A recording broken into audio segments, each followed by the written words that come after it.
Sanamente es una coproducción de CNN Chile con fundaciones Rasmus y Grupo CAP. Presentado por H.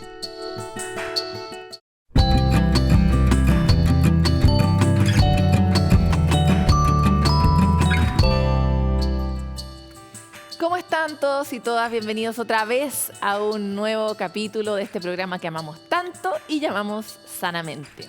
Hoy vamos a tener una conversación muy interesante con la española Noemí Pereda, doctora en psicología, que ha enfocado su trabajo en un tema que siempre nos preocupa y siempre es necesario profundizar, y es el maltrato y el abuso sexual infantil. También vamos a compartir herramientas y consejos para encontrar la calma que nos pudo compartir el destacado maestro de Tai Chi Chen Bing. Este capítulo tiene tanto que ofrecerle a todos ustedes y comienza ahora. La violencia sexual en niñas, niños y adolescentes es algo que aún nos cuesta procesar y atender como sociedad. Está también en ese sector de lo oscuro, de lo indefinido, de lo que nos cuesta afrontar de manera clara. Pero ¿cómo podemos criar a jóvenes que sepan identificar esas situaciones de riesgo y al mismo tiempo abrir los ojos nosotros como adultos para poder mirarlas de una nueva manera cuando hemos sido criados en una sociedad que las tiene tan negadas? Estamos hoy día con la doctora y académica de Psicología de la Universidad de Barcelona, Noemí Pereda, que nos acompaña en esta materia. Va a estar en Chile, invitada por la Universidad Diego Portales, dando charlas también en la Fiscalía. Muchas gracias por estar aquí. Gracias. Quisiera partir sobre esta declaración que yo misma hice antes. ¿Coincides tú como experta en que este es un tema que está muy debajo de la alfombra todavía?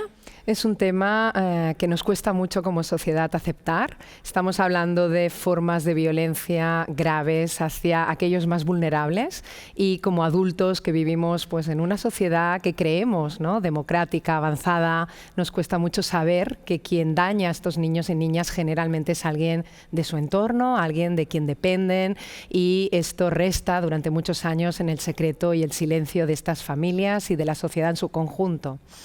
Hay aquí en Chile, recuerdo un estudio, es bastante antiguo, pero hablaba de que 3 de cada 4 niños en Chile vivían violencia de algún tipo y 1 de cada 4 de una manera muy, muy extrema. Uh-huh. ¿Cómo son esos indicadores a nivel más bien global? ¿Es Chile una excepción y lo hacemos peor, o es común que en general lo hagamos tan mal con los niños?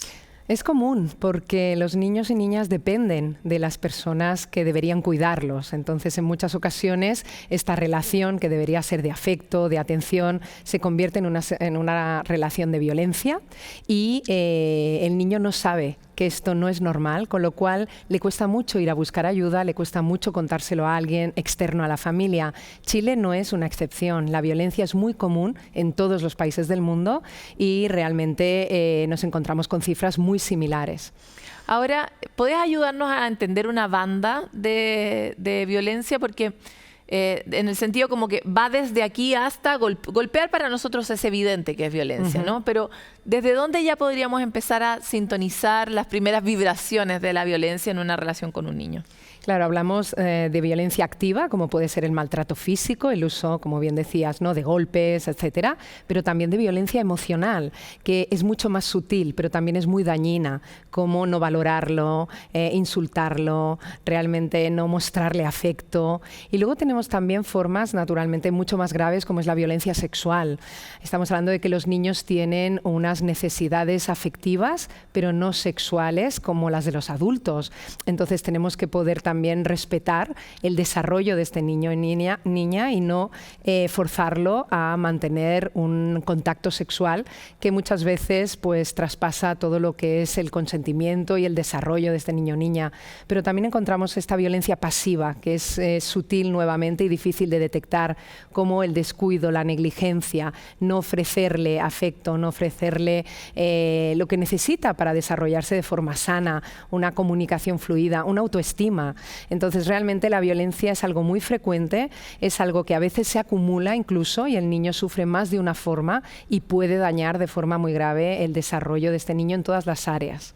Ahora, cuando nosotros sabemos que esas son las cifras que representan a la sociedad de hoy, podemos deducir de manera muy sencilla que muchos de nosotros fuimos esos niños, ¿no? Y por lo tanto, ¿cómo ves tú o qué tipo de prácticas pueden ayudar a que salgamos del círculo vicioso de ser niños criados en entornos violentos y criar a niños violentos? Claro, la cuestión es por qué violentamos a un niño. No lo hacemos con un adulto. Hemos entendido, por ejemplo, en el caso de la violencia de género, que no se debe usar la violencia con una pareja, no se debe usar la violencia contra una mujer. ¿Por qué seguimos aceptando que sí se puede usar contra un niño, ¿no? Entonces yo creo que lo primero es un cambio social respecto a que los niños son ciudadanos de pleno derecho. No son ciudadanos de segunda, no son propiedad de los padres, sino que son personas, igual que los adultos, que requieren de un buen trato, no ya de la ausencia de maltrato, sino de un trato adecuado para desarrollarse. Lo principal es una comunicación muy fluida, que realmente puedas decirle al niño que te cuente cuando está incómodo, cuando hay algo pues, que no le gusta, cuando una persona le ha hecho algo que le parece que no es adecuado. Entonces podríamos así detectar muchas situaciones, pero también que nos lo diga a nosotros cuando cree que no le hemos tratado bien y que podamos disculparnos y ser conscientes. A veces no somos conscientes, nadie es perfecto, ningún padre es perfecto. Entonces tenemos ese problema de no saber detectar. Si el niño es capaz y hemos establecido una relación donde puede hablar con nosotros, será más sencillo también poder disculparnos, porque, repito, nadie es perfecto y disculparse con un hijo es de las mejores cosas que se pueden hacer. Totalmente. Ahora, lo que planteas es algo que igual supone un cierto nivel de deconstrucción del aprendizaje, ¿no? Y por otro lado me planteo problemas bien profundos, como por ejemplo esta sensación de muchos niños y niñas que se sienten estar como un poco raptados por esa realidad, en el sentido de que le voy a contar al vecino que mi padre o mi madre me están golpeando, pero resulta que a mi vecino o a mi vecina no le parece tan mal tampoco. Entonces, no sé si tú conoces algún tipo de experiencia o forma en la que uno puede empezar a establecer una señal. O sea, lo digo, por ejemplo, porque en el caso de la violencia de género hay muchos videos virales donde se explica que hay cierta seña que uno puede hacer cuando está bajo una situación de violencia. ¿Existe algo parecido para que los niños puedan tener un lugar seguro? Es que es muy angustiante la sensación de que tal vez en realidad no hay un lugar seguro para ellos. Cierto. En primer lugar, claro, es que el propio niño no es capaz de identificar la violencia, porque no lo hemos educado para identificar la violencia.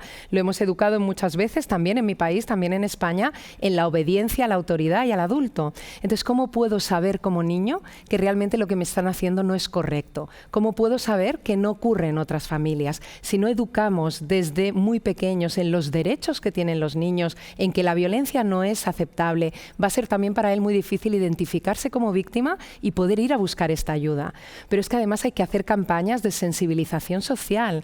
Todos somos garantes de la protección a la infancia. Esto no es algo que se soluciona dentro de la familia, ¿no? Somos culturas muy parecidas y esta idea de los trapos sucios, ¿no? Los lavamos en casa y no tiene que entrar nadie a solucionar estos problemas. Esto no es así, pero es cierto que aún perdura. Y como bien decías, es una deconstrucción general, pero requiere tiempo y requiere sensibilización y educación. Entremos un poco en el ámbito de la violencia sexual. Estamos a muy pocos días de que el presidente de la República hiciera una cuenta pública reconociendo una vez más, ya ha ocurrido en cada cuenta pública probablemente, que tenemos una deuda y una falta enorme con la infancia, principalmente con aquellos lugares donde se cuida a los niños como Estado, es donde peor lo hacemos y donde muchas veces es el lugar perfecto para que ocurra una red de maltrato y de abuso sexual sistemático además. Entonces, como vienes también a hablar en la Fiscalía, en el fondo, ¿cuál es la línea que se pretende correr y de qué manera esto puede institucionalmente transformarse? Claro, las instituciones son como la familia en sí misma es una institución. Cuando los niños están bajo el amparo de una institución, ya sea la familia o sea un centro residencial o sea cualquier otro tipo de entidad, realmente es exactamente igual. Es la idea de que el niño depende de estos adultos para su cuidado y estos adultos aprovechan esta relación de dependencia, de falta de autonomía, de vulnerabilidad física y emocional para instaurar la violencia y causarles daño. Nuevamente es lo mismo, tenemos que volver a pensar y repensar cómo tratamos a los niños y niñas y por qué consideramos que no tienen los mismos derechos que tienen un adulto.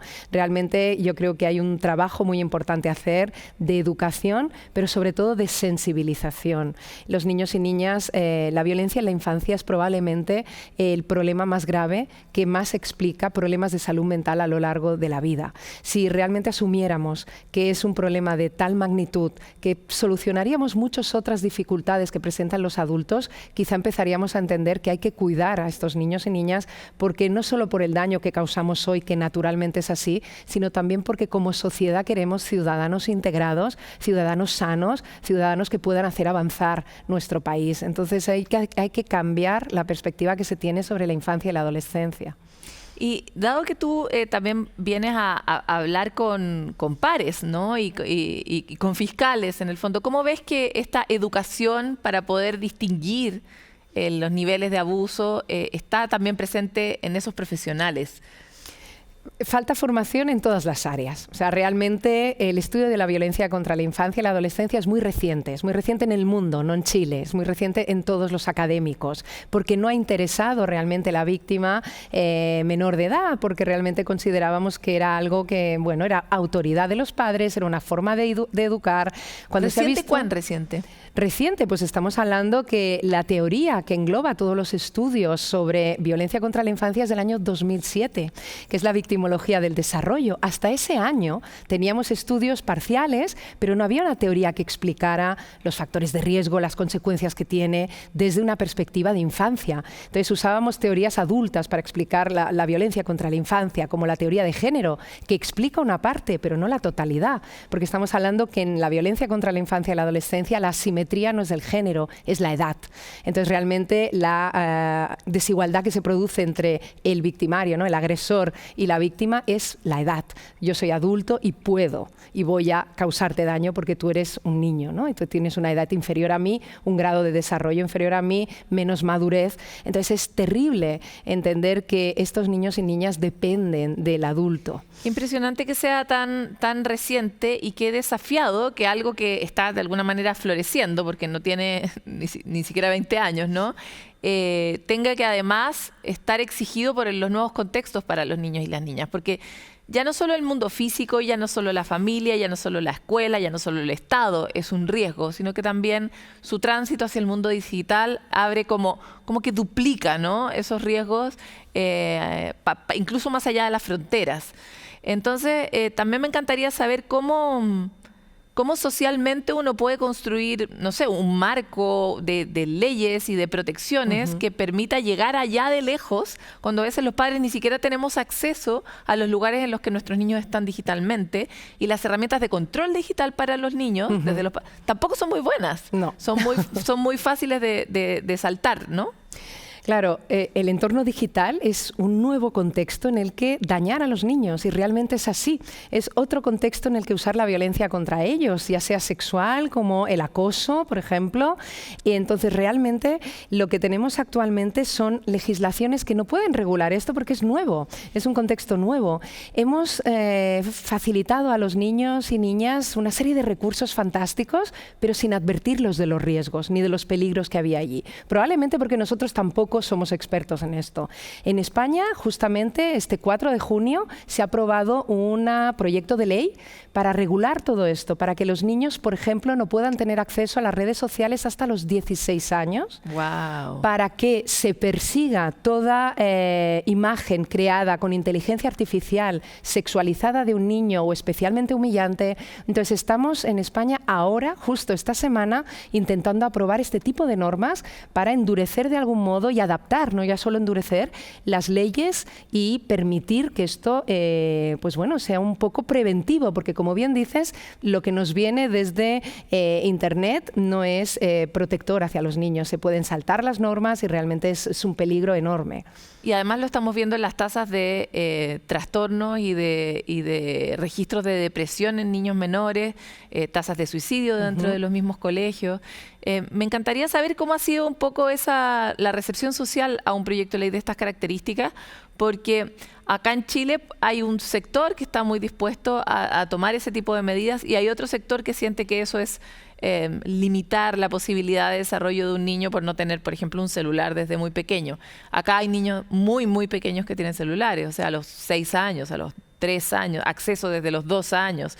Entonces, cuéntanos un poco cómo ha sido la discusión allá. Claro, Internet es un recurso, pero hay que limitarlo, igual que limitas que el niño salga a la calle y no le vas a permitir que salga solo a determinadas edades o a determinadas horas. Entonces, como recurso no estamos prohibiendo, nos está prohibiendo en España el uso de Internet, se está regulando, se está intentando de algún modo proteger. Ha sido muy bien aceptado, pero porque ha habido, como bien decías, casos muy graves donde ha habido chicos y chicas que se han suicidado después de, por ejemplo, acoso a través de Internet, incluso sextorsión, que son esos casos en los que se les piden, ¿no?, imágenes, fotografías, vídeos para luego chantajearlos económicamente o para pedirles más vídeos cada vez más sexualizados. Y lo último han sido imágenes creadas con inteligencia artificial por parte de compañeros en institutos donde la chica, un caso, se suicidó. Entonces, la sociedad española realmente ha aceptado muy bien y estamos en general totalmente a favor de esta ley, de regular de algún modo estos peligros. Oye, que es un tema infinito, ¿no? Pero por otro lado, ¿qué argumento hay para poder tomar la decisión o poder proponer una cuestión como la privación de redes hasta los 16 años que sea lo suficientemente fuerte, además de estos casos, como para convencer a la población? Te lo planteo porque acá todavía está muy verde la conversación, pero está muy grave el problema también. De hecho, el caso de creación de inteligencia artificial ocurrió hace apenas unas semanas, ¿no? Claro, para nosotros como asesores lo que hemos podido explicar es qué ventajas tiene tener redes sociales a los 11, 12, 13 años y qué riesgos y qué peligros tiene. Entonces, realmente si haces una lista de las ventajas, ¿qué ventaja hay en tener redes sociales? Nadie está privando al niño de acceder a Google, de buscar información, de poder hacer incluso sus tareas escolares con el uso de Internet. Se están privando determinados, o se está limitando, más que privando, determinados contextos donde las ventajas son realmente muy inferiores a los riesgos que existen. Por ejemplo. Por ejemplo, el tema de Instagram o otras redes sociales, exacto, TikTok, etcétera. Y acá hay una conversación transdisciplinaria desde el punto de vista, más allá de la lista de ventajas y desventajas. Nosotros acá hemos cubierto mucho como los circuitos de recompensa, que son muy parecidos a los circuitos de uso de drogas. Exacto. En el fondo. Sí, sí, se está demostrado. Nosotros hemos trabajado no solo juristas, sino psicólogos, sociólogos, expertos en infancia y el tema de las adicciones. De hecho, una de las medidas que también se está implementando en este anteproyecto de ley es poder limitar en los casos más extremos el acceso a Internet completamente en un adolescente cuando los padres puedan acreditar que existe una adicción y que los pediatras sean capaces de detectar este tipo de indicadores de riesgo de adicción en los y las adolescentes, porque nos encontrábamos con muchos de ellos que llegaban a la escuela, no habían dormido en toda la noche por estar de algún modo enganchados a redes sociales o a determinados juegos. Con lo cual esperamos que realmente sea una ley muy innovadora y que se nos pueda copiar en otros países por cómo se está enfocando, porque creo que es una buena ley que intenta proteger algo que es muy valioso, que es la infancia y la adolescencia. Así suena, ojalá les copiemos nosotros también. Es mucha la negligencia que hemos tenido con los niños y niñas a lo largo de la historia. Muchas gracias por estar aquí en Sanamente. Muchísimas gracias, un placer. Qué interesante, ¿no? Tenemos tanto que reflexionar en este tema, los invitamos a hacerlo, a acompañarnos a través de las redes, pero siempre seguir hablando entre nosotros y por eso seguimos escuchándolos en la calle con sus propias recomendaciones para estar mejor. Hola, me llamo Paz, tengo 22 años, estudio diseño y lo que me ayuda a mí cuando estoy bajoneado o para subir el ánimo es mucho hacer deporte, salir a trotar, muchos juegos como en equipo, como fútbol, voleibol, cosas así. Mucha naturaleza, trekkings, salir a cerros, salir a caminar, a ver el paisaje, las nubes, eso sirve mucho. Y una recomendación que le haría a alguien que no está pasando por un buen momento sería conseguir grupos que te apañen a hacer este tipo de cosas como trekking, escalada. En grupos se hace más fácil.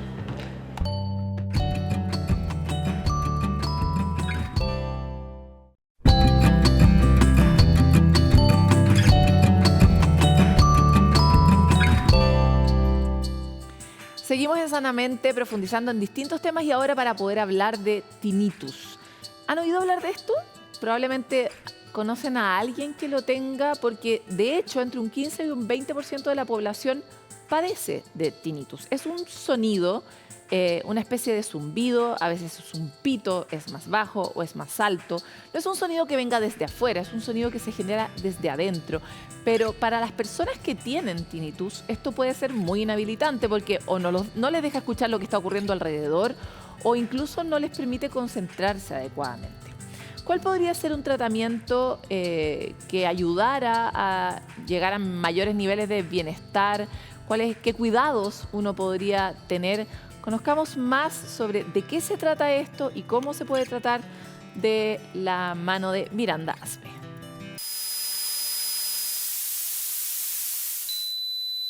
Probablemente hayas oído este sonido, después de un concierto, luego de ir al estadio o en una fiesta con música alta. Y aunque lo común es que luego de un rato este sonido te abandone, hay veces que persiste y se transforma en un problema. 120 millones de personas a nivel mundial tienen tinnitus en un grado que limita y dificulta la vida diaria. En Chile, entre el 1 y 2% de la población enfrenta este síntoma de manera constante. El problema es que el tinnitus puede avanzar a ser un problema de salud donde este ruido invade, interfiere y genera una serie de reacciones, muchas veces emocionales, que pueden generar problemas tanto a nivel de la atención, en la estabilidad de la salud mental, generando angustia y ansiedad muy importante. Es un síntoma fantasma como el que existe, por ejemplo, en los pacientes que pierden una pierna y que sienten la pierna, es lo mismo. El paciente siente el ruido en el oído, pero no se genera en el oído. Este sonido subjetivo, imperceptible para el resto, está vinculado al cerebro. Esto es como una desprogramación del cerebro auditivo. El oído es el micrófono, pero en la cabeza nosotros tenemos un verdadero sonidista, un verdadero estudio de producción, que tiene que recibir toda la señal eléctrica que viene del oído y darle sentido, entender qué es lo que estamos escuchando. En verdad se ha visto que las neuronas están como en una hipersincronía.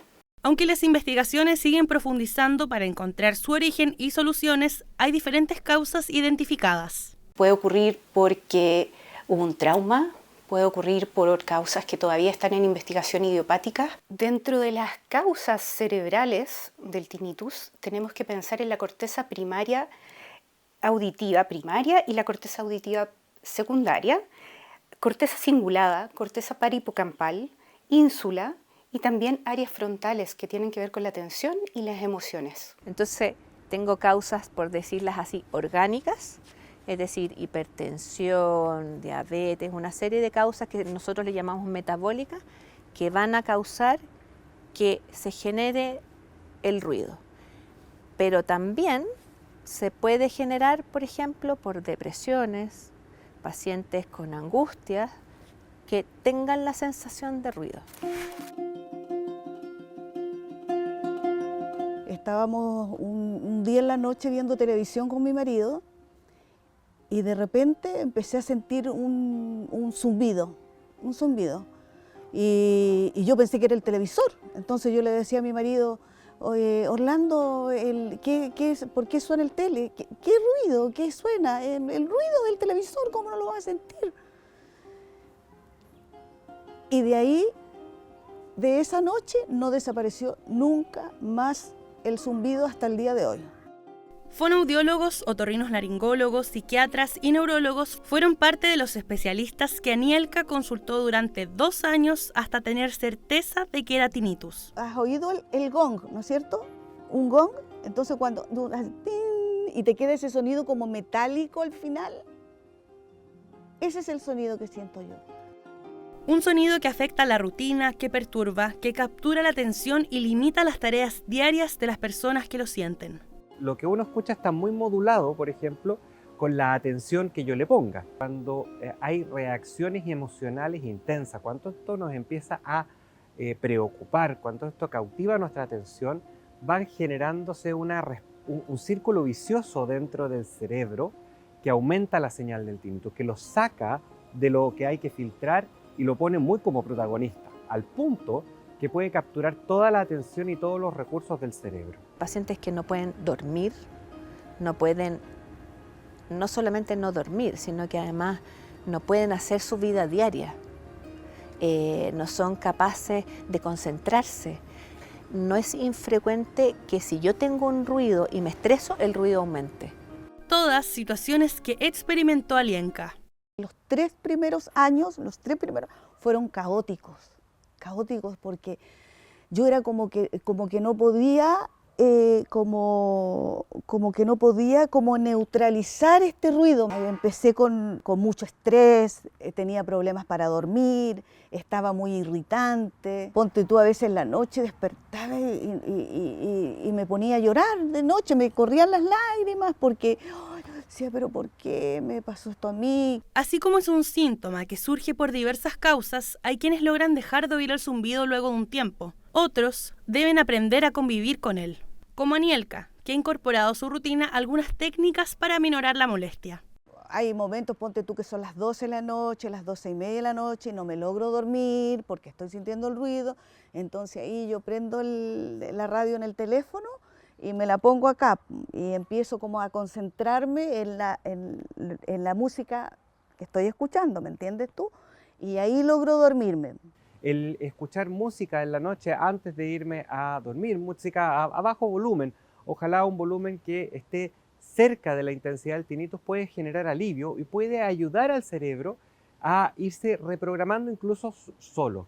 Hoy en día sabemos que algunas terapias cognitivo-atencionales, cognitivo-conductuales, algunas terapias psicológicas específicas y la gran novedad en los últimos años, las terapias de sonido, que son terapias de música modificada o terapias con sonidos específicos, pueden reprogramar al cerebro auditivo e irlo reseteando para que vuelva a su estado normal, donde esta señal de tinnitus sea o borrada o adecuadamente filtrada. Al ser un síntoma imperceptible para los demás, no siempre es fácil la empatía. Sin embargo, el apoyo y contención de los cercanos son cruciales para enfrentar el impacto que genera en la salud mental. Una paciencia enorme, una paciencia tremendamente importante de los cercanos. Y ellos fueron súper apañadores conmigo porque me acompañaban al médico a tomarme los exámenes. Una de las cosas más importantes es el bienestar emocional y mental. Ejercicio, aprender a sentirse uno mismo, aprender a conocerse uno mismo, qué cosas me estresan, qué cosas no me estresan, cómo llevo mi vida, cómo vivo mi vida, y aprender que hay ciertas cosas que me lo van a gatillar o me lo van a aumentar. Si crees que tienes tinnitus, el primer paso es consultar con un fonoaudiólogo. Una audiometría, exámenes de imagen y análisis de laboratorio serán las pruebas que probablemente te entregarán una primera respuesta a este síntoma. También vale la pena conocer tus niveles de estrés, ya que muchas veces está relacionado con nuestra salud emocional.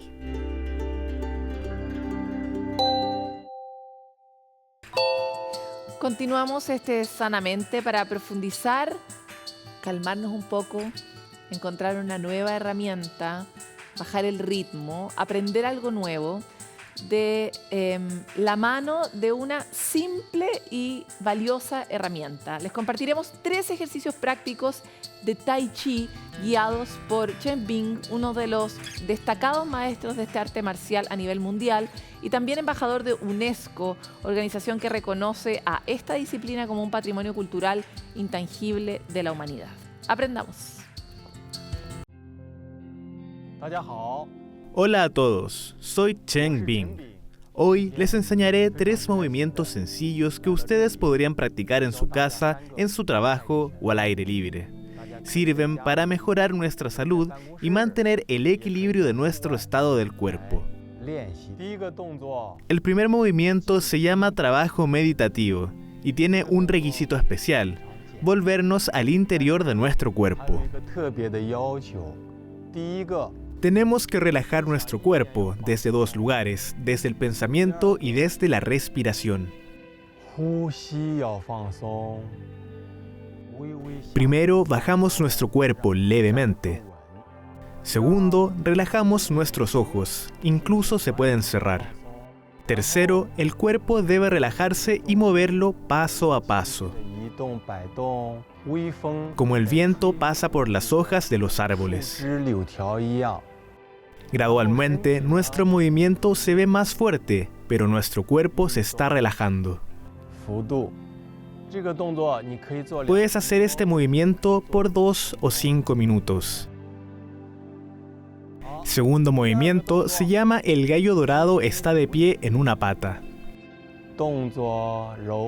Levantamos suavemente los brazos y respiramos naturalmente.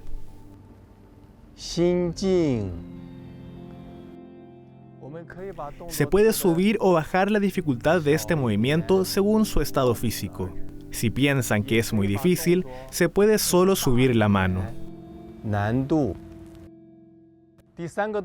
Tercer movimiento, la mano nube. Hay que tomar distancia entre los pies, más ancho que la altura de nuestros hombros. Relajamos nuestro cuerpo, bajamos las manos, las subimos y repetimos. Siempre respiramos.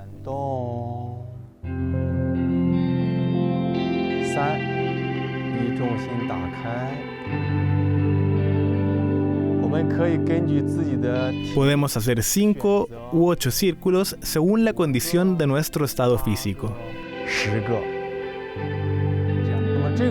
En este momento podemos tener un estado sin presión psicológica y solo tenemos la felicidad interior. Podemos redescubrir un nuevo cuerpo en este proceso. Se trata de un autodescubrimiento de la conciencia.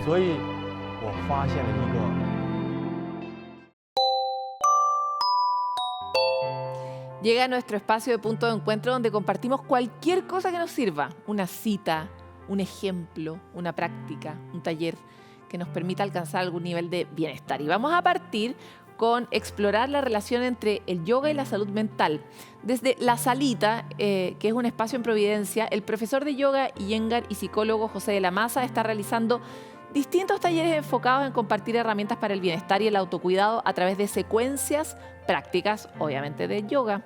Son clases temáticas que se realizan un sábado al mes y tienen como título, por ejemplo, ¿cómo elevar el ánimo? O ¿el estrés es tu amigo o tu no amigo? Adiós al frío.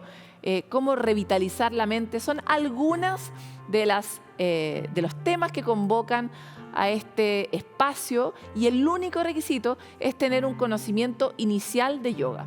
Las próximas fechas, horarios y valores los pueden conocer a través del Instagram que les compartiremos en pantalla junto a más detalles de estas clases temáticas. Escuchamos la invitación de José.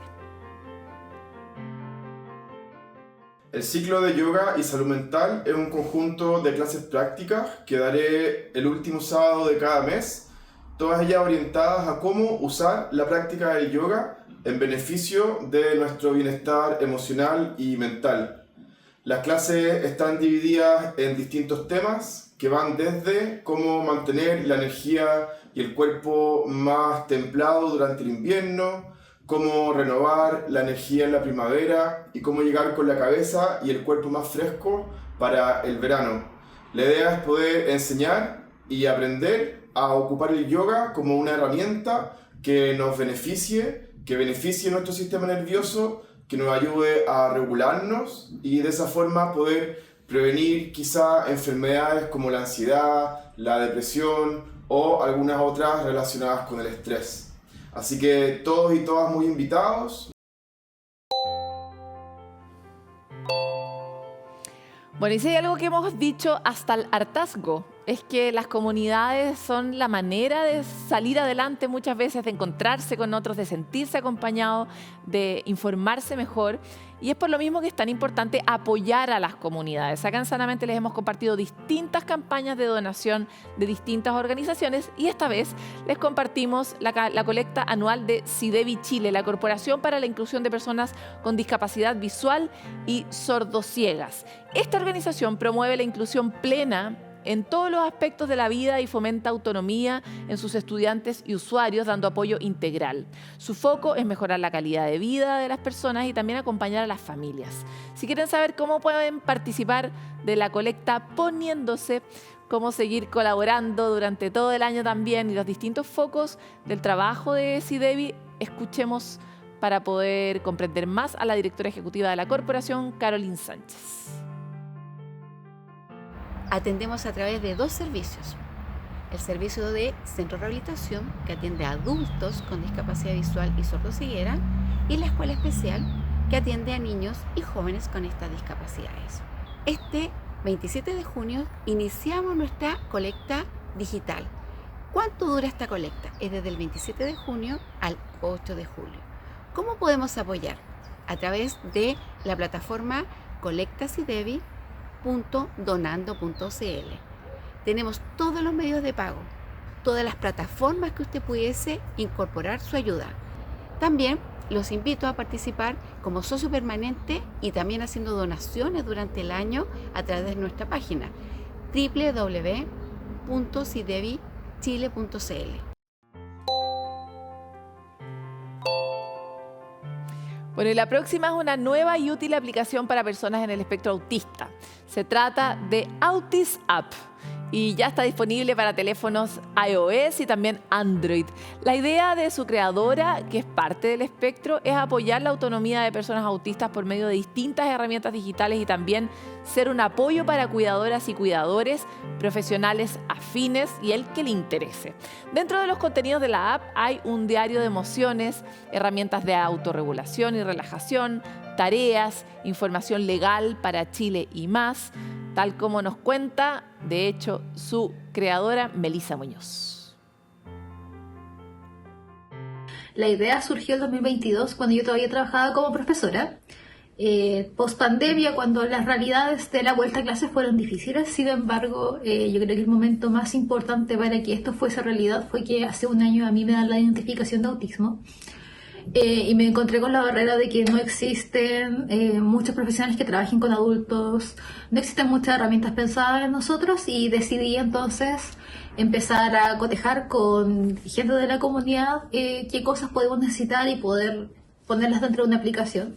Y desde ahí surge Autista. Tiene 8 funcionalidades disponibles por el momento. Voy a disponibilizar una 9ª muy pronto. Estas son súper variadas: bandas de información, uso de pictogramas, tarjetas para motivo situacional, mensajes de emergencia, etc. Y creo que hay una gran potencialidad, primero, para hablar de autismo en primera persona, para darnos fuerza a lo que hacemos desde la comunidad. Y en segundo lugar, creo que es una muy buena herramienta para que nosotros podamos tener una mejor calidad de vida y ser más independientes. Y que también pueda tributar todos los esfuerzos que están haciendo por aumentar lo que es la inclusión y respetar las neurodivergencias. A propósito del talento de Melissa, la creatividad que le permitió llegar a esta solución tan concreta y tan útil para la comunidad autista, les queremos recomendar un live que pudimos hacer en el contexto del Día Internacional del Orgullo Autista junto a Diego Infante. Fue una conversación muy interesante porque aprendimos siempre un poco más para comprender y acoger a toda la diversidad que constituye nuestra sociedad. Por lo mismo, porque queremos seguir explorando esa diversidad, es que vamos a la calle y les preguntamos a ustedes qué hacen para sentirse mejor.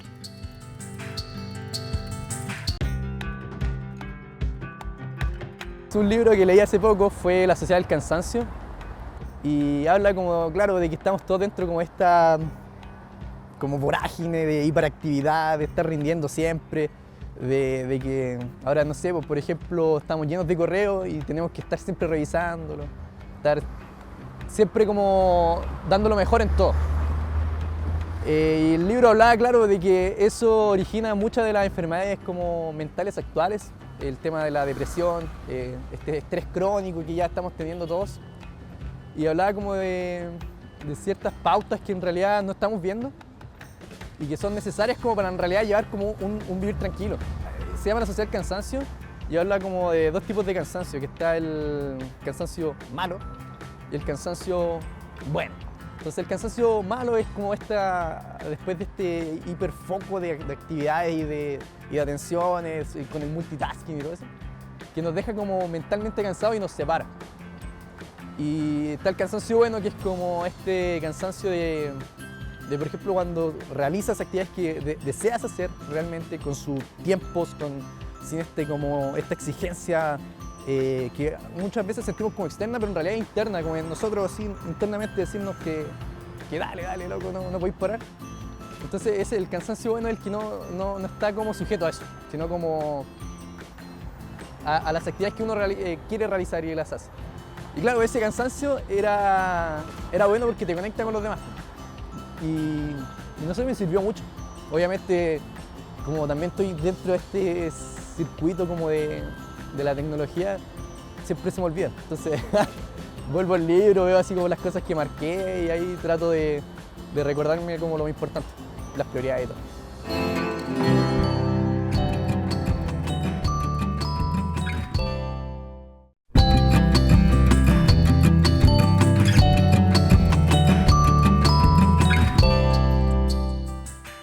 Lo único totalmente cierto y que no depende de dónde uno lo mire ni de quién uno sea, es que todos nos vamos a morir.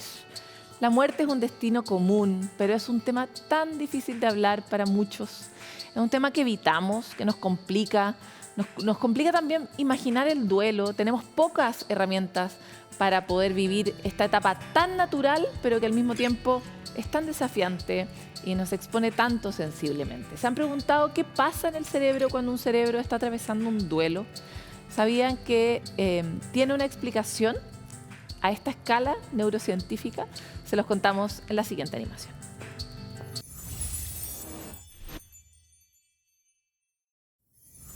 El duelo es uno de los momentos más desafiantes a los que nos enfrentamos en la vida. Experimentarlo despierta múltiples emociones como la tristeza, la rabia, la confusión o la negación. Pero, ¿sabías que tiene una explicación en tu cerebro? Durante esta etapa, nuestro cuerpo experimenta una serie de cambios neurobiológicos como un mecanismo de adaptación frente a esta nueva realidad. Estudios han demostrado que se produce mayor actividad de la amígdala y el hipocampo, estructuras cerebrales que están relacionadas a la regulación emocional. Por esto, no es raro que durante el duelo aumenten los niveles de cortisol, la hormona del estrés, y te sientas más intranquilo, o que se altere el mecanismo de recompensa del cerebro, el que naturalmente nos permite asociar a las personas con sensaciones positivas. Todos estos cambios son una respuesta emocional normal y deberían pasar con el tiempo. Para enfrentarlos siempre puedes pedir ayuda e incluso acompañarte de un profesional. Y recuerda que no tienes por qué apurar los procesos.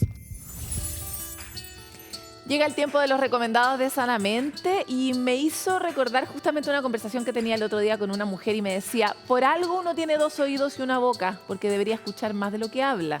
Por eso hoy día los queremos invitar a escuchar un podcast que está disponible en Spotify. Su nombre, En mi mente. Una creación de UNICEF que reúne consejos prácticos de personas expertas en salud mental para poder aprender a reconocer nuestras emociones, encontrar momentos de calma y enfrentar situaciones difíciles.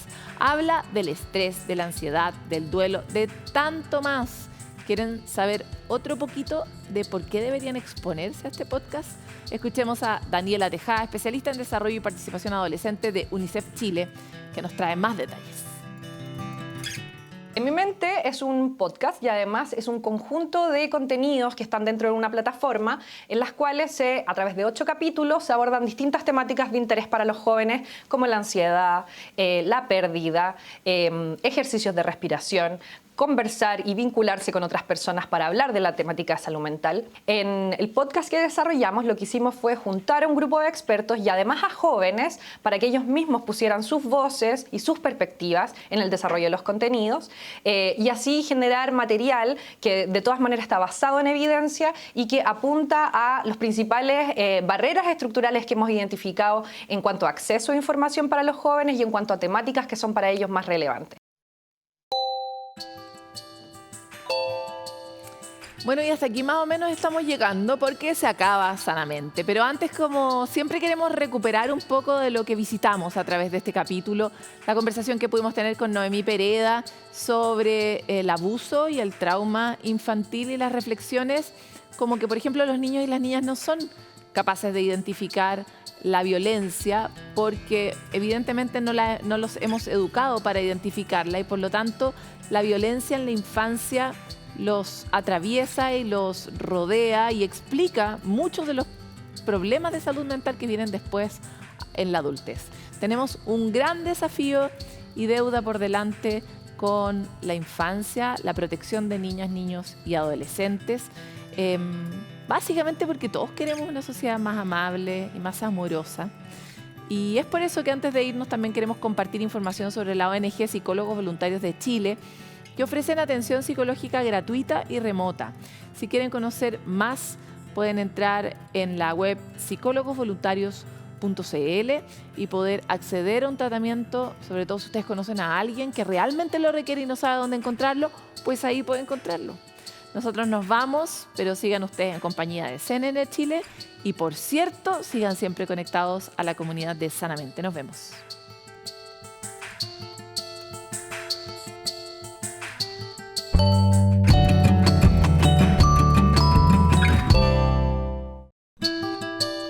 Sanamente es una coproducción de CNN Chile con fundaciones Rasmus y Grupo CAP. Presentado por H.